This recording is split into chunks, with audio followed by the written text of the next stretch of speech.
하겠습니다. 예레미야 29장 11절 말씀입니다. 우리 함께 기도하고 말씀 봅니다.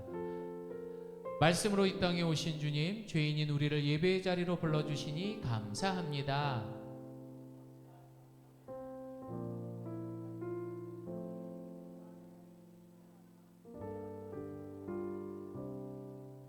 예수님의 이름으로 기도드립니다. 아멘. 자, 우리 한 목소리로 합독합니다. 시작. 여호와의 말씀이니라. 너희를 향한 나의 생각을 내가 아나니 평안이요 재앙이 아니니라. 너희에게 미래와 희망을 주는 것이니라. 아멘. 감사합니다. 자, 우리 한번 따라해 보겠습니다. 가정의 달 5월. 자, 오직 믿음으로 하나 되는 가정. 시작. 오직 말씀으로 단단해지는 가정. 개혁하는 건강한 가정. 네, 이렇게 해서 5월달 반드시 우리 가정이 뒤집어져야 합니다. 네, 그래야 더 재미있고 우리가 궁극적으로 추구하는 행복한 가정이 될 수 있습니다. 자, 여러분, 심리학에서 보면은요, 전위라는 말이 있습니다. 이게 무슨 뜻입니까? 시작.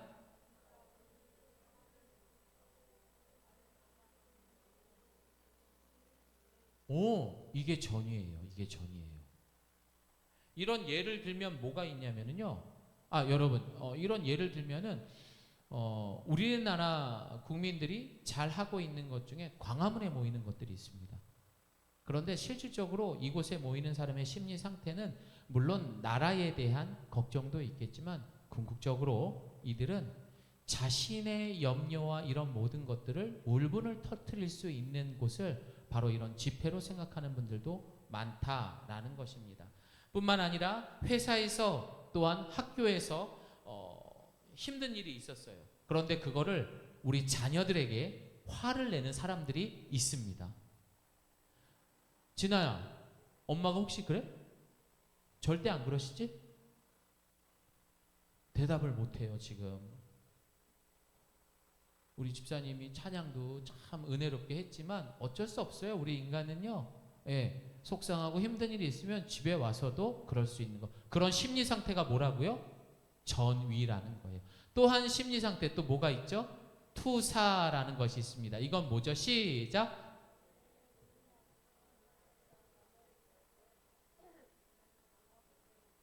네, 이런 거예요. 아니, 자기가 공부하기 싫은데 엄마가 잔소리해서 내가 공부하기 싫은 거야. 아빠가 잔소리해서 공부하기 싫은 거야. 우리 친구들 이렇게 말하는 애들 있어요. 그런 애들이 있다고요. 진짜 있어요. 이게 뭐라고요? 투사라는 것입니다. 투사. 이러한 모습들은요, 이렇게 그림에서 보는 거죠. 사실은 이들이 나와서 이렇게 외치고 뭐하고 짜증내고 하는 것, 남 탓이라고 말하는 것, 정말로 나라 걱정해서 그럴까요? 여러분, 절대 아닙니다. 자신의 실제적인 내 안에 있는 문제가 있기 때문입니다. 여러분, 학교 친구 중에서도 한번 우리 친구들 잘 볼게요. 내가 마음에 들지 않아요. 늘 친구들 편가르게 하는 친구 있어요, 없어요? 있어요. 뒤에서 친구 험담하는 친구들 있어요, 없어요? 있어요. 같이 놀아도 눈치를 보게 되는 좀 어려운 친구들이 있습니다. 남의 탓만 하는 겸손하지 못한 친구들 있습니다. 지는 잘하지도 못하면서 그 그룹에서 자신이 꼭 리더인 것처럼 행동하는 애들 있습니다. 지금 머리가 굴러. 걔가 그랬지. 맞아, 걔가 그렇지. 그런데도 우리는 그 친구들하고 같이 다니게 됩니다. 왜 그럴까요? 바로 우리 안에 그런 불분명한 두려움들이 있기 때문입니다. 내가 왠지 이 친구들하고 어울리지 않으면은, 이렇게라도 친구랑 같이 다니지 않으면은 내가 초라해지고 왕따되고 내가 왠지 소외된 기분이 들기 때문에 마음에 안 들어도 그렇게 하는 거예요. 여러분, 잘 생각해야 돼요. 그래서 여러분들 친구를 잘 사귀어야 돼요. 여러분, 목사님 친구들 새벽에 제가 전화해서 나오라고 하면 나올 수 있는 사람들입니다. 나 지금 되게 힘든데 나와줘. 그럼 나와요. 제가 이거 하기 전에 그래서 다 확인을 해봤어요. 나올 거냐 그러니까 나가겠대요. 내가 기쁠 때 슬플 때 지 자랑하고 있어? 아니요. 같이 울고 웃고 해줄 수 있는 분들 있습니다. 내가 잘못하면 나에게 꾸지람을 주세요. 조 목사 그거 아니야. 그렇게 하면 안 돼 라고 말해 주시더라고요. 그리고 제가 이 세상을 떠날 때 장례식장에서 저를 위해 슬퍼 울어주면서 우리 가족들을 안아주고 위로해 줄 뿐이라고 제가 확답을 받았어요. 그리고 나와 똑같은 꿈을 꾸고 있는 분들이더라고요. 보니까 그분들이 저와 똑같은 꿈을 꾸고 있더라고요. 또한 평생 함께 만날 수 있는 분들이며 심지어 그분들은요 제가 천국에 가서도 만날 수 있는 친구들입니다. 우리의 공통점은요 뭐예요? 예수님을 사랑하는 사람들이라는 거죠. 여러분 저랑도 친구가 되고 싶습니까? 그렇다면 예수님을 많이 사랑하시면 돼요. 세상을 더 사랑하면 저랑 친구가 못 돼요. 여러분 이게 진짜 친구 아닌가요? 그래서 오늘 여러분들에게 그런 친구를 만날 수 있는 방법을 가르쳐 드리겠습니다. 무엇보다도 초등학교 때 목사님은 그 친구가 전부라고 생각했어요. 근데 중학교 올라가니까 아무것도 아니더라고요. 연락 안 해요. 또 중학교 올라가니까 그 친구가 전부라고 생각했는데 와 완전 배신자가 된 거예요. 고등학교 올라가 평생의 친구 진짜 좋은 친구는요 40살 넘어서 만난 것 같아요. 그 첫 번째가 꾸준하게 저의 친구이며 함께 해주는 동반자 아내가 그런 친구가 되어졌고요. 그리고 함께 사역을 하면서 만났던 몇몇의 목사님들. 친구라는 게 나이가 그렇게 중요한 게 아니더라고요. 오늘 말씀을 통해서 이런 친구들이 왜 중요하고 내가 이렇게 불편한데도 그 친구들을 왜 만나고 있는지, 왜 나는 친구가 없으면 이렇게 마음이 답답할까, 그렇게 살았는지 우리가 오늘 성경을 통해서 답을 얻도록 하겠습니다. 여러분 대한민국 사람들이 가장 많이 걱정하는 게 뭐예요? 돈 걱정을 제일 많이 합니다. 맞아요 안 맞아요? 맞아요. 그 다음 또 걱정하는 게 뭐가 있어요? 자녀 걱정 엄청나게 합니다. 아랑아 엄마 아빠가 우리 아랑이 걱정할 거 안 할 것 같아? 엄청 하죠. 우리 아랑이 엄청 하죠. 유나 엄마 아빠 걱정할까 안 할까? 부모님 걱정하죠. 가연이도 부모님 걱정하죠? 그쵸 걱정합니다. 그런데 이 대한민국 사람들이 이보다도 더 걱정하는 게 있습니다. 그게 뭐냐면요 바로 이거래요. 뭘 해야 될지 모르는 미래에 대한 두려움이라는 거죠.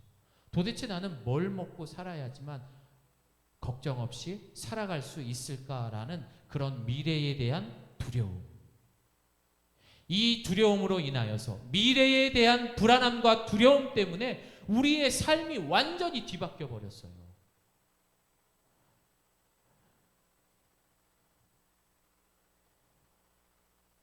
한국인의 미래에 대한 두려움, 특별히 이 돈에 대해 굉장히 민감하다고 합니다. 한국인은 먹고 사는 걱정, 생계비, 경제적 불안을 많이 한다라는 그런 명제에 그런 연구 자료를 통해서 매일경제를 통해서 유독 다른 나라에 비해서 한국 사람이 유독 먹고 사는 것, 미래에 대한 두려움이 가장 크다고 말합니다. 그래서 세계 46개국 MZ세대를 대상으로 해가지고 이렇게 조사를 해본 결과 한국 청년층의 49%가 미래 가장 큰 걱정거리로 생계비, 그런 미래에 대한 두려움을 갖고 있대요. 또한 OECD 회원국 중에 한국인의 스트레스 지수가 가장 높은 것도 미래에 뭘 해먹고 살아야 되느냐 이 걱정을 하고 있다라는 것이죠. 과연 나는 중학생이 되어서 무엇이 될까? 나는 고등학생이 되어서 무엇이 될까? 이 염려로 살아간다라는 것입니다. 그래서 다른 나라 대부분 국가에서는요 가족을 걱정한대요. 그리고 건강을 1위로 꼽았습니다. 대한민국은 뭔지 아세요? 가족을 걱정하는 것 같지만 결국에는요 물질적 웰빙이라고 해서 돈의 경제적 안정이 있어야 한다라는 것이 1위를 차지했어요. 우리 한국이 이런 세상이 돼버렸어요. 가족을 끔찍이 아끼시죠. 그런데 진짜 걱정하는 건 돈이래요. 이게 통계 나왔다고요.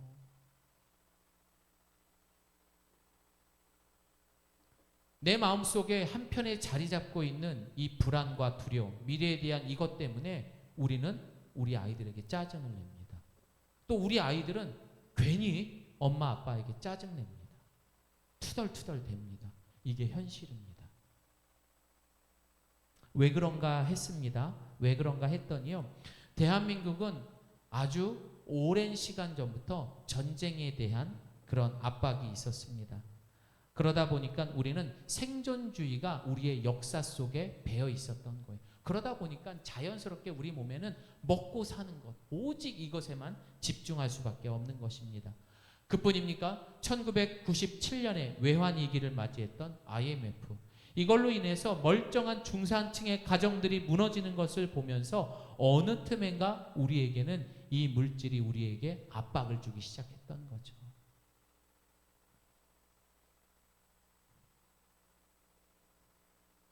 그리고 더 시간이 지나면서 휴대폰이 보급되면서 각자의 그런 살아남아야 할 그런 생존, 개인주의 이런 것들로 인하여서 더더욱 심해졌다라는 것을 이런 통계가 나올 수밖에 없는 원인으로 이야기하고 있습니다.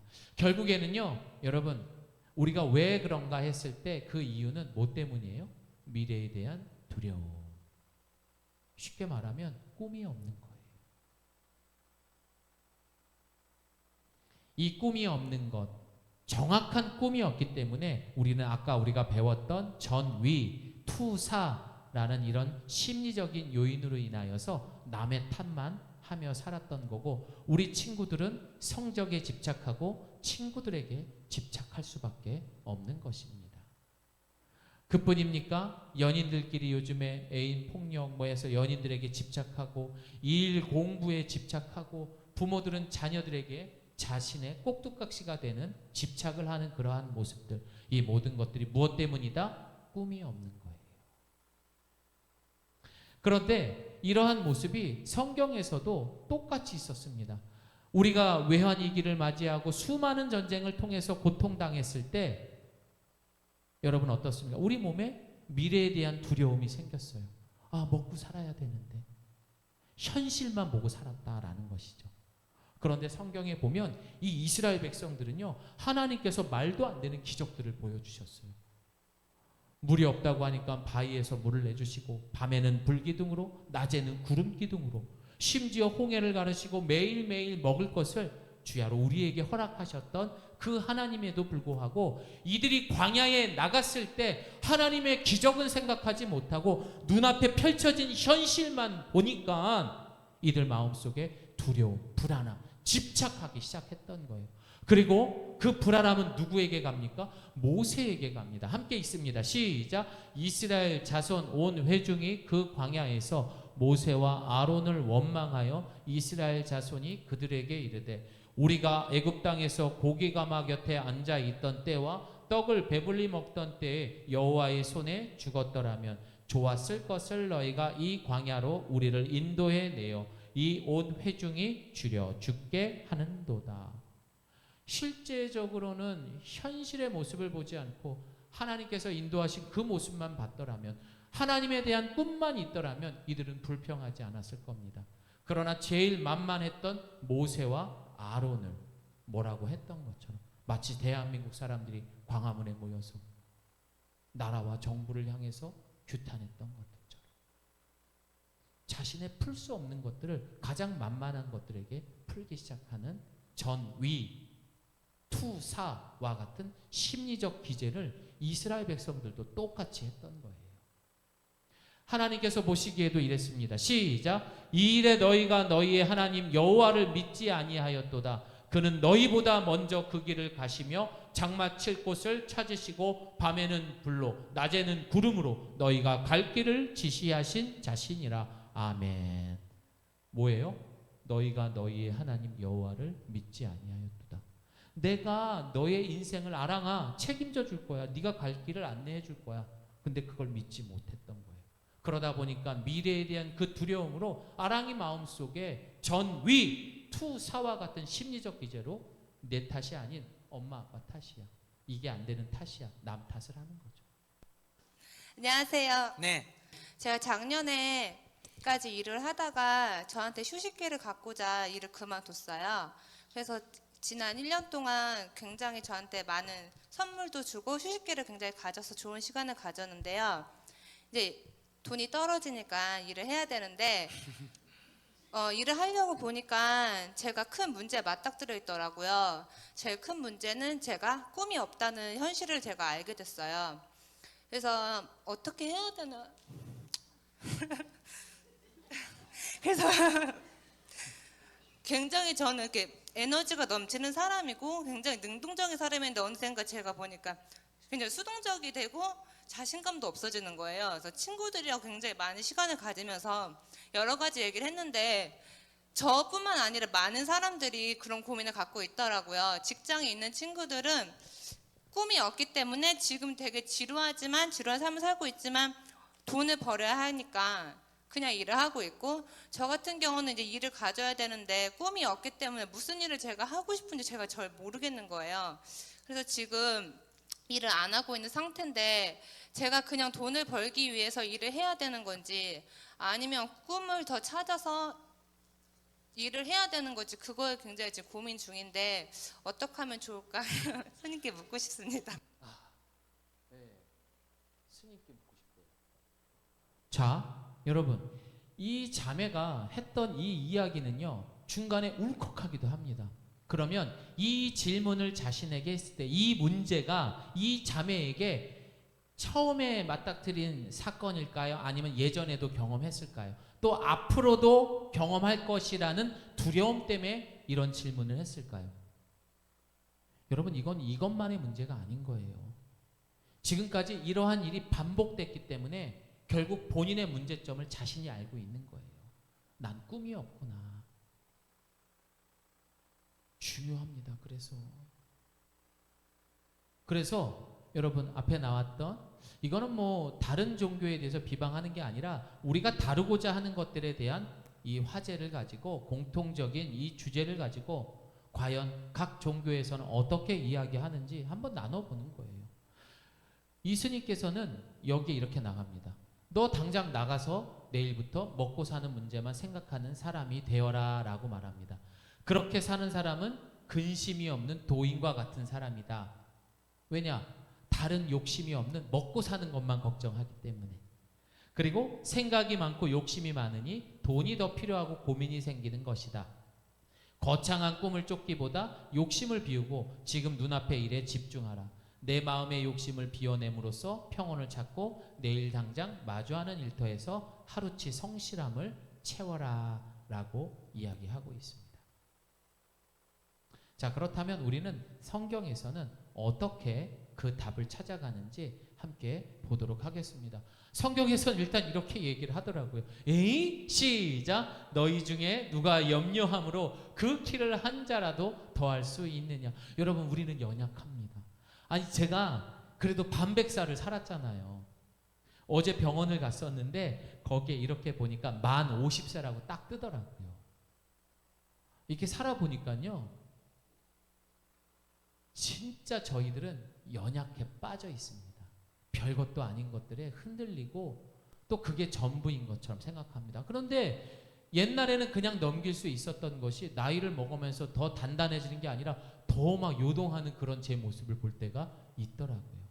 그럼에도 불구하고 성경은 오늘 뭐라고 말하냐면요, 니네가 아무리 걱정해도 뭐 니네들이 할 수 있는 게 있을 것 같아? 염려하지 마. 그리고 뭐라고 얘기해요? 시작! 그러므로 내일 일을 위하여 염려하지 말라. 내일 일은 내일이 염려할 것이요 한날의 괴로움은 그날로 족하니라. 일단 우리 하나님은 우리에게 염려하지 말라라고 이야기합니다. 그렇다면 뭐 때문에 우리에게 이렇게 이야기하셨는지 함께 보도록 하겠습니다. 자, 그렇다면 우리는 왜 꿈을 가져야 하는가? 성경에서는 그 꿈을 찾아야 한다라고 말하고 있습니다. 여러분, 꿈이라는 거는요, 우리가 아무것도 어떤 방향도 알지 못하는 정글 속에서 살아가는 인생과 똑같습니다. 심지어 그 정글에는요, 이런 무서운 호랑이가 나타나는 사건도 일어난다고요. 잘못하면 잡아먹혀 죽을 수도 있어요. 그런데 우리는 어디로 가지? 그런데 여러분, 그 꿈은 뭐냐면은 이 나침반과 같은 거예요. 내가 어떤 상황에서도 설령 호랑이를 만나도 가야 할 길을 분명하게 가르쳐 주는 것이 바로 성경이 말하는 하나님의 꿈이라는 거예요. 아무것도 없는 바다 위에 배 하나가 뚝 떠 있습니다. 꿈이 없다라는 것은 아무것도 없는 곳에 이 배와 같은 모습이 우리의 모습이 되는 겁니다. 어디로 가야 되지? 여러분, 이러다 다 죽는 거예요. 우리에게는, 우리의 인생 가운데에서는 내가 욕심을 내어서 꾸는 꿈이 아닌 하나님께서 우리에게 주시는 하나님의 꿈을 꾸어야 하는 것입니다. 아까 그 자매가 이야기했을 때 그 이야기를 해야죠. 꿈을 가져라 라고 먼저 이야기해 줘야죠. 그냥 먹고 사는 꿈이 아니라 진짜 하나님께서 나를 향한 그 꿈을 가져야 되는 겁니다. 그래서 성경은 우리에게 말합니다. 시작! 하나님은 나에 대한 놀라운 꿈이 있습니다. 하나님은 우리에 대한 미래를 준비하고 계세요. 가연아, 유나, 하나님은 너희들을 향한 꿈을 갖고 있어. 꿈이 있어요. 여러분 어떻습니까? 그렇게 막 지지고 볶고 열심히 사는데 아유, 내일이 불안할 수도 있지만 아무것도 염려하지 말래. 너에 대한 꿈이 있대요. 얼마 전에 제가 운영하는 취업 옥화방에 자기가 이제 4학년인데 꿈이 없대요. 뭘 해야 되냐요. 그걸 나한테 물어보고. 그럴 수 있죠. 충분히 그럴 수 있습니다. 이런 분들 진짜 많아요. 여러분들 꿈이 있어요?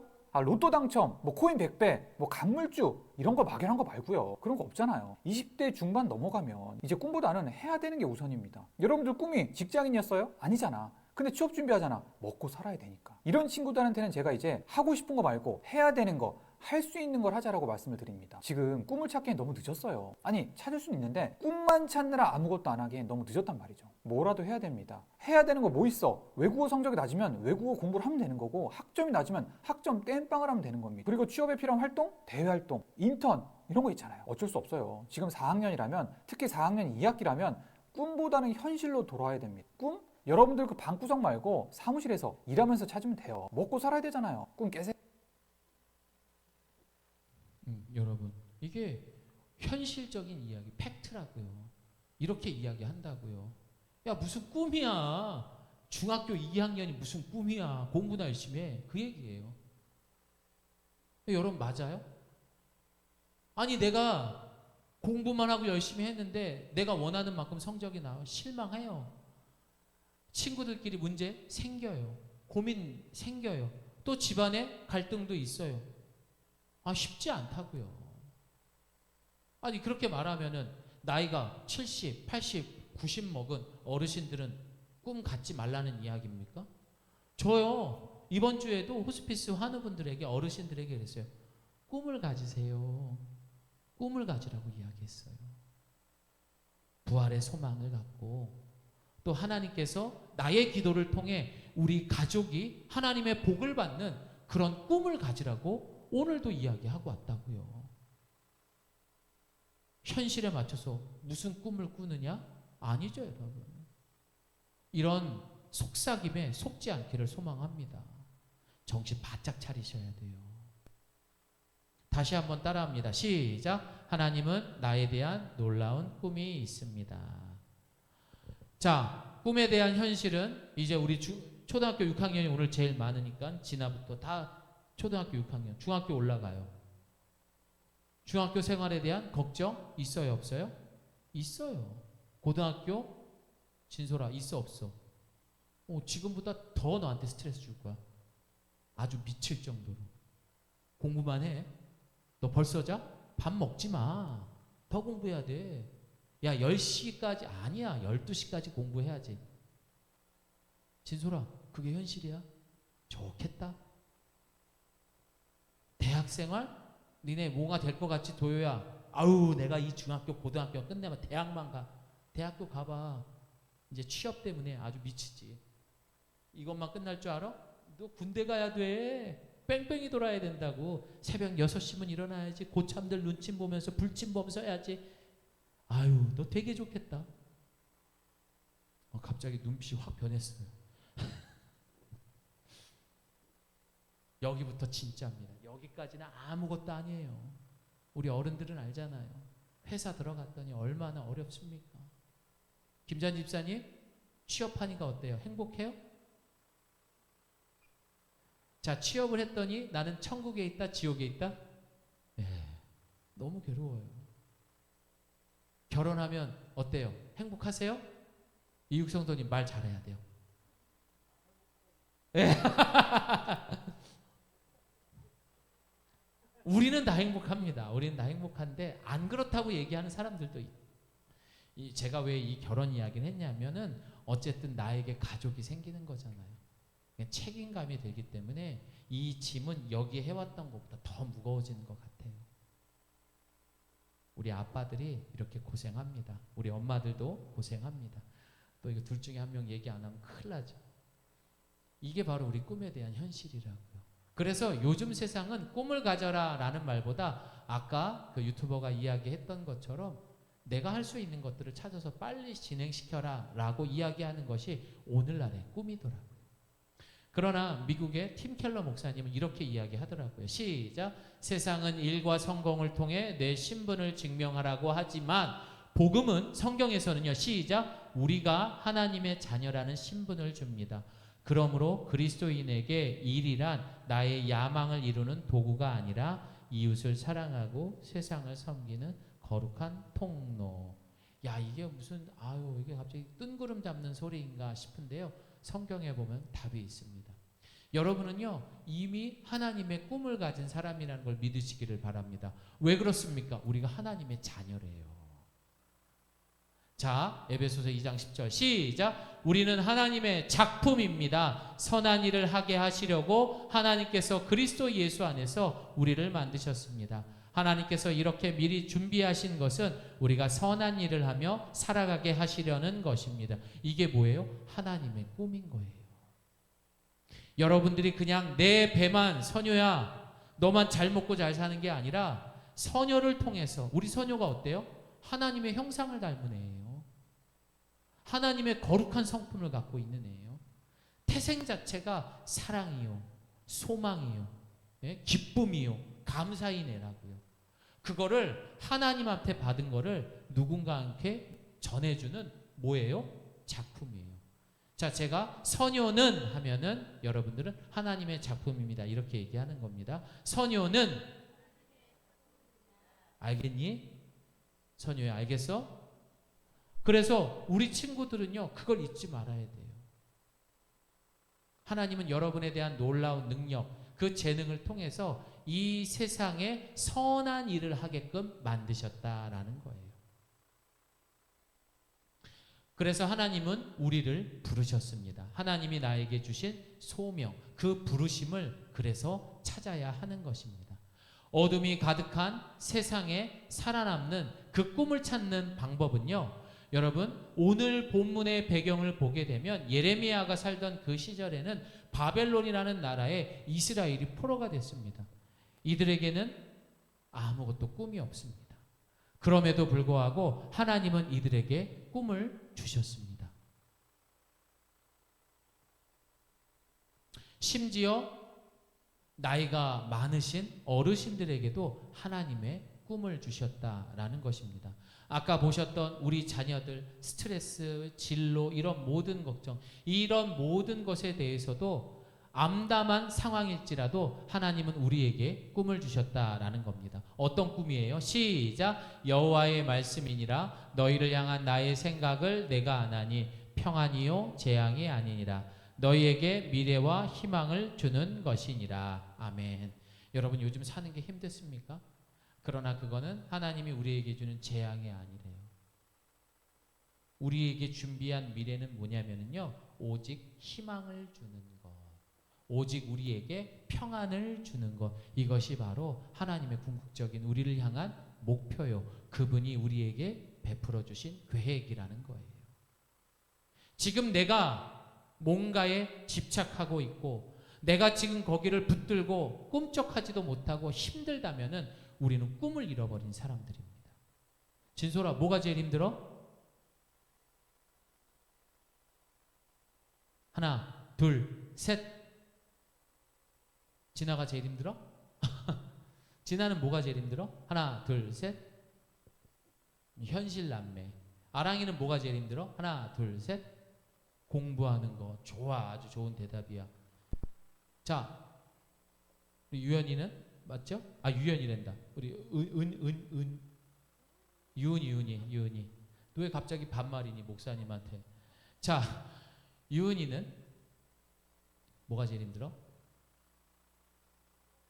학원 가는 거. 점점 구체적으로 나오고 뒤에 어른들이 유은이를 보면서 막 이러셨어. 자, 가연이는 뭐가 제일 힘들어?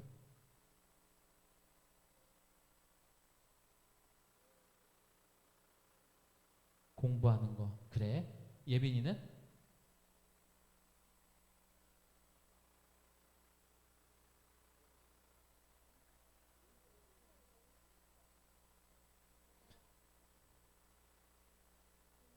공부하는 거. 도요는?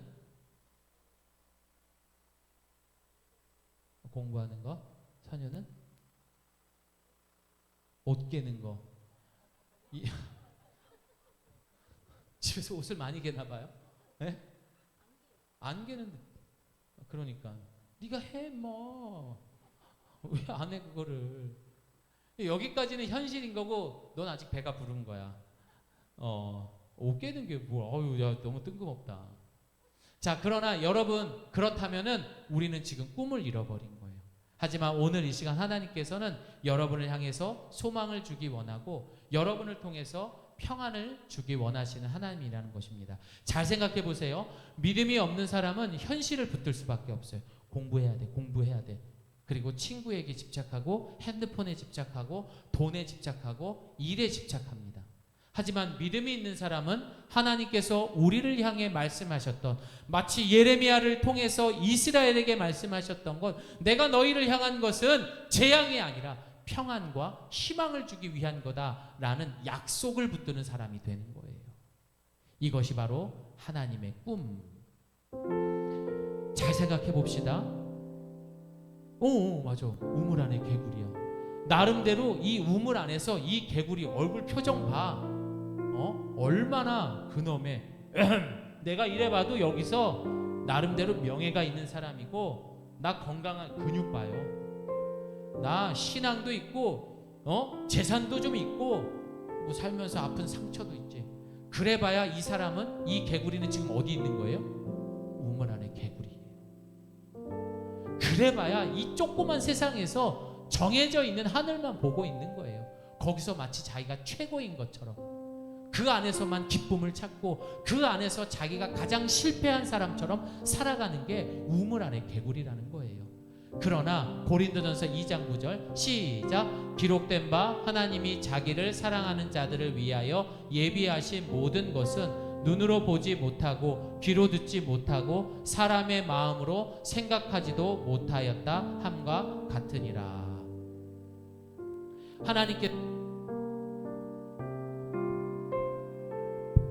이처럼 이 우물 안의 개구리처럼 그 인생이 지금 꿈이 없이 살아가는, 현실을 붙드는 우리의 모습이라는 거예요. 여러분, 그 안에서 돈 좀 모으면 얼마나 모으겠습니까? 건강해봐야 얼마나 있겠습니까? 또 상처받아야 그걸 또 전부라고 생각할 거 아닙니까? 그러나 이 모습이 바로 하나님과 우리 사이에 이 죄로 인하여 끊어진 우물 안의 개구리의 모습이 바로 우리의 모습이라는 거예요. 지금 우리가 그런 거예요. 그러니 하루하루 내가 안 되는 일만 있으면 벌벌벌 떠는 거예요. 어떻게 하나 한숨 쉬고.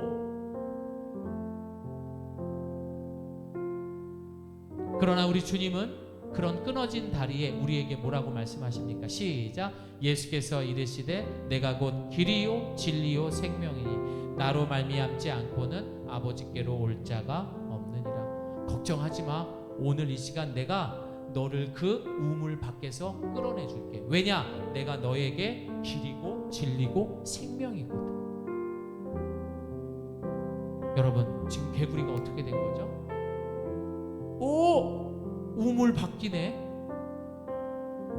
우물 밖에 나오니까 하늘이 왜 이렇게 커? 어머머, 이게 뭐야? 그러자 먼저 우물 밖에 나와 있던 개구리가 이렇게 말합니다.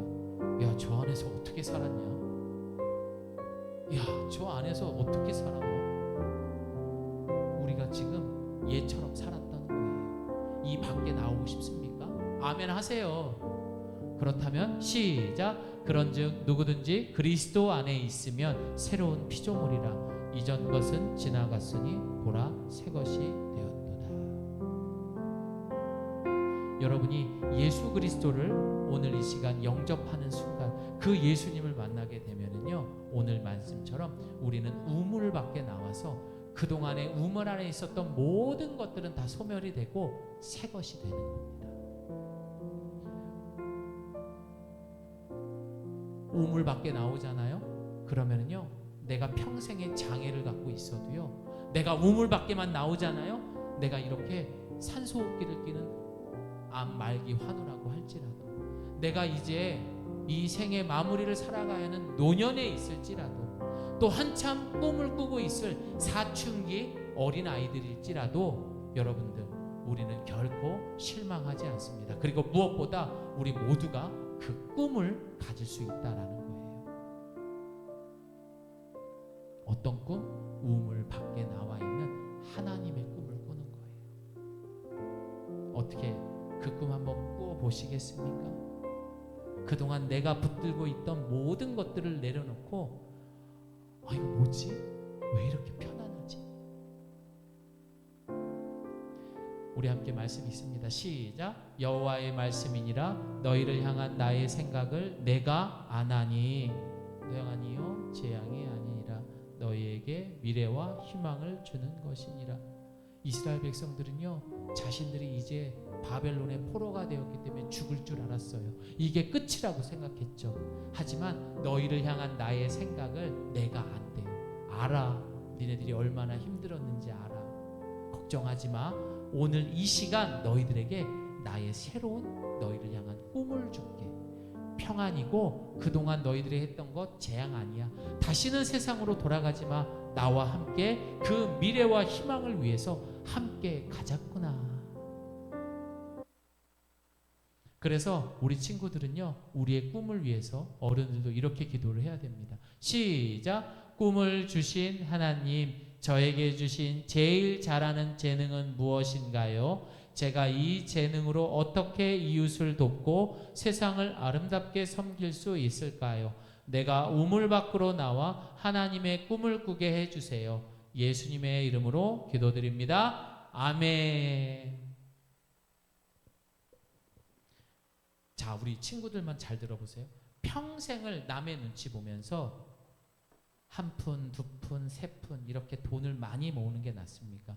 조금 돈을 못 벌더라도 그래도 내가 누군가를 도우면서 내 마음이 너무 편안한 거야.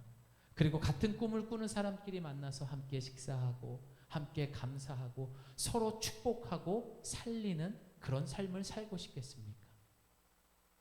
후자예요. 후자예요. 떡볶이만 먹어도 깔깔깔대고.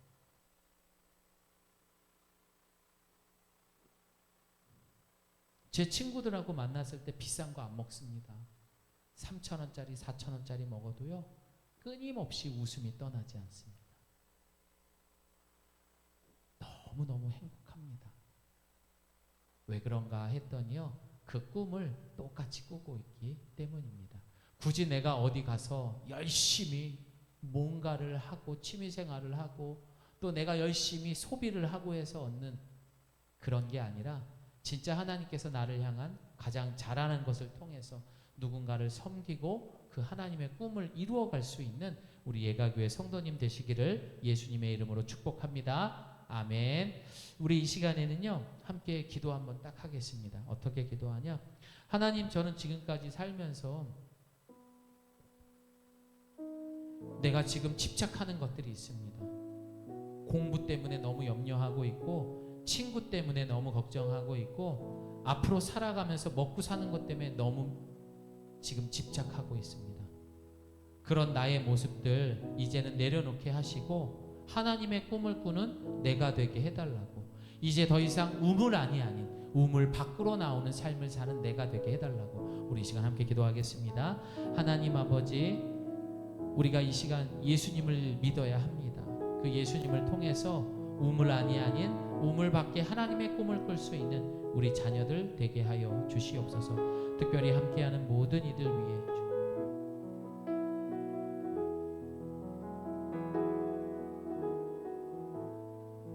함께 하시고